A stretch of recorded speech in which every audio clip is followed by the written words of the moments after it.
champagne bottle, poured it over her head. She gasped. Champagne dripped down her face. Congratulations. You two deserve each other. I threw the jacket at Mason's face, turned, and walked toward the door. My boyfriend's esports team just won nationals. The arena was still roaring when I pushed open the lounge door. Trophy. Champagne. My boyfriend. Truth or dare, man. Bro actually did it again. One beat too long. A rookie spotted me first. Yo, Mason, your girlfriend's here. Mason pulled back like it was nothing. Relax. He looked at me with no guilt, no concern.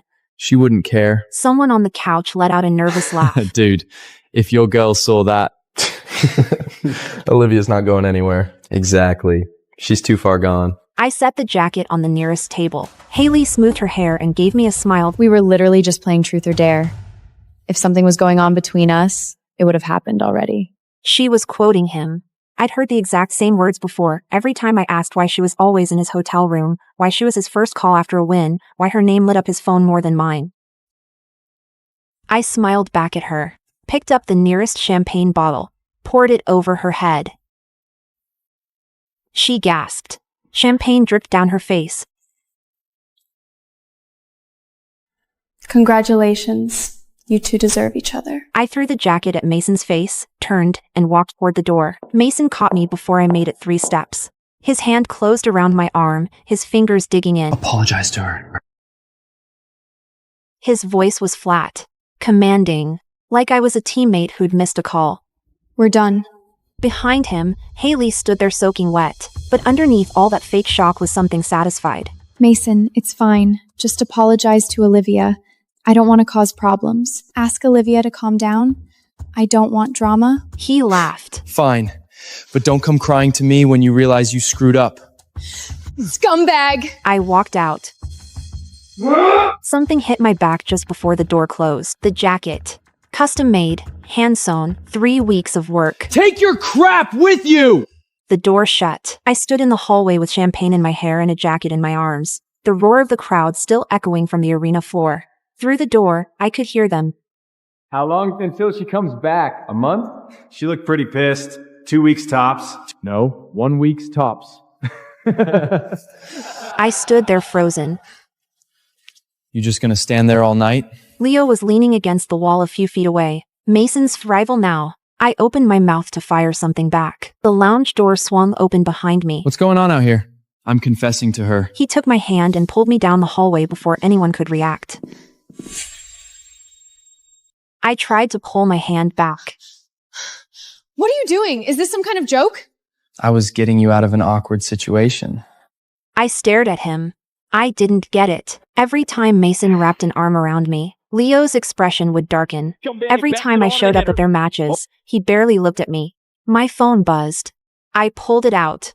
Mason. I was about to reject the call when Leo snatched it. Where'd she go? And what the hell is this about you confessing Leo? I'd never heard him use that tone. Tense, almost angry. I was always the one waiting, the one apologizing, the one convincing myself I was overreacting.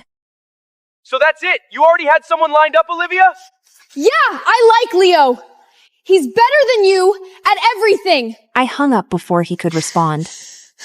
Then I remembered Leo was still standing there, watching me with an amused expression that made me want to evaporate. You like me?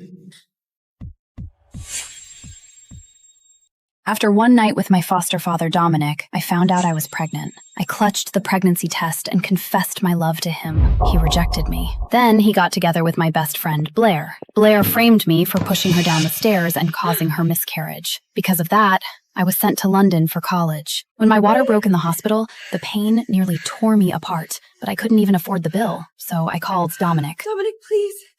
Could you lend me some money? I swear I'll pay you back. Aria, you knew today was my engagement party. Did you call just to ruin it? Blair was right. I've spoiled you rotten. And that night, the woman in your bed was me, not Blair. Enough! Stop lying. If you refuse to change, don't even think about coming home. He hung up. While I am giving birth alone, Dominic is getting engaged to Blair. 5 years later, I had been invited back to attend their wedding. The man standing across from me looked just as I remembered. He is your kid? I'm watching him for a friend. He looks a lot like me, right? When you see Blair, you need to apologize to her. You owe her a life. I froze for a second. Then I let out a bitter laugh and got into the back seat.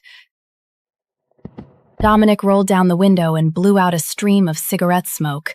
Soon, the car stopped outside the familiar estate. It was Halloween. My head suddenly split with pain. When I was a child, my parents died on Halloween night. I saw the masked killers leave our house. I thought it was just a costume game, so I ran over and hugged them.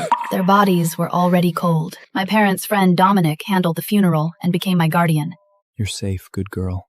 Don't be scared. I'll always protect you. I'll stay with you tonight. For a moment, I almost felt safe. Dominic, I don't feel well. Can you come stay with me? Blair isn't feeling well. I have to check on her. You'll be fine, right? He carried our luggage to my room. Everything in this house looked the same, but I was no longer the princess he once sheltered. My wound had torn open again earlier. You come back and have nothing to say to me? You've been gone for 5 years. I'm sorry. I'll apologize to Blair when I see her. He turned and left. The day before the wedding, Dominic called me to the fitting room. My clothes used to fill half this closet. Now, there was no trace of them. When the bridesmaids' dresses were brought in, my stomach dropped. Most of the gowns were cut to show skin, bare shoulders or arms. But my body now? Blair had picked these on purpose. If Dominic saw my scars, he would start asking for reasons. Then he would only think I was trying to blame Blair again. Dominic, do I have to try these on? I picked these for you. Are you still unhappy with me, Arya? We're best friends, right? If you don't like these, no worries. I have hundreds more picked out for you. She wanted to humiliate me. No, thank you. I'll just wear what I have on. Don't push your luck. Don't be so hard on her. I spent one whole night picking these out. But if Arya doesn't like, it's fine. We can go shopping together. I know I still can't walk for too long because she pushed me down, but after all, she's your— I said no! Dominic grabbed a glass and smashed it onto the floor at my feet. What the hell do you want? Why are you overreacting like this, Arya? 5 years abroad and you've learned to hurt yourself for sympathy? It wasn't like that. You were never like this before. Stop being mean to Mommy! You're bad! You're both bad! Sweetie, don't say that. Your mommy and I are good friends. I would never hurt her. You're a liar! You're not her friend! Mommy hurt so badly, and you're still pushing her. Real friends won't do that. The doctor checked my wound. If Arya doesn't want to be a bridesmaid, that's totally fine. But Leo could be our ring baron. We don't have one yet. No, I don't agree. If it weren't for what you did to me, my child would be about his age right now. Just think of it as granting me one small wish. I still don't understand how she fell down the stairs. That's how it'll be. I didn't trust Leo's safety with them, so I followed every step from the fitting to the rehearsal. Nothing went wrong, but my unease only grew. The wedding day arrived. I stay with Leo in the farthest corner, trying to make myself invisible. Isn't that Aria Montgomery? She dressed like she can barely pay rent. Dominic cut her off 3 years ago. I'd heard enough filthy comments about being an unwed mother over the years. These were nothing compared to what I'd already survived. But all the guests went quiet at once. Dominic stood out in any crowd without even trying. Red roses had always been my favorite. When we got home, Darian poured me a glass of water. I'll have all the photos and videos from tonight deleted. I said nothing. You don't need to think too much about it. I'll make sure nobody spreads them. I blinked slowly, including Luna. She was the one who texted me. When I woke from general anesthesia, the first thing I did was open my chat with Darian. Darian, tomorrow night's the full moon. My curse is going to flare up again.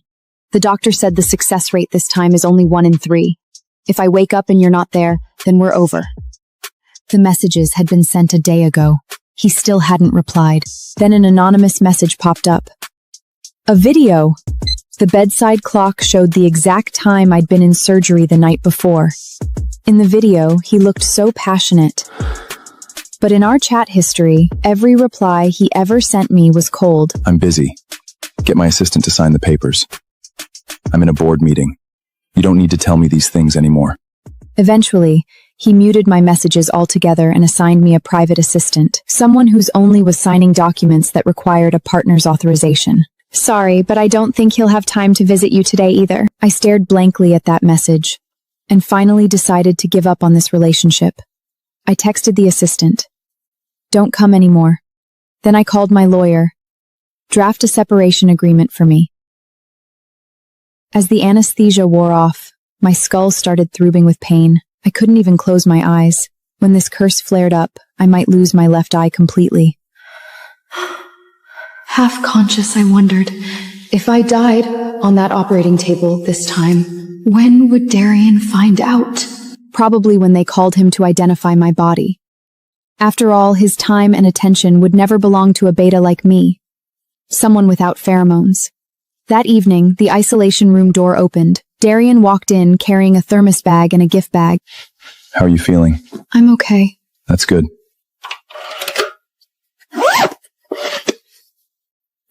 Brought you soup. I'm allergic to seafood. The one who loved seafood was his mistress, Luna. Then had taken the gift bag. Sorry I couldn't stay with you last night. This is to make up for it. Inside was a delicate hair clip. He didn't care about anything related to me.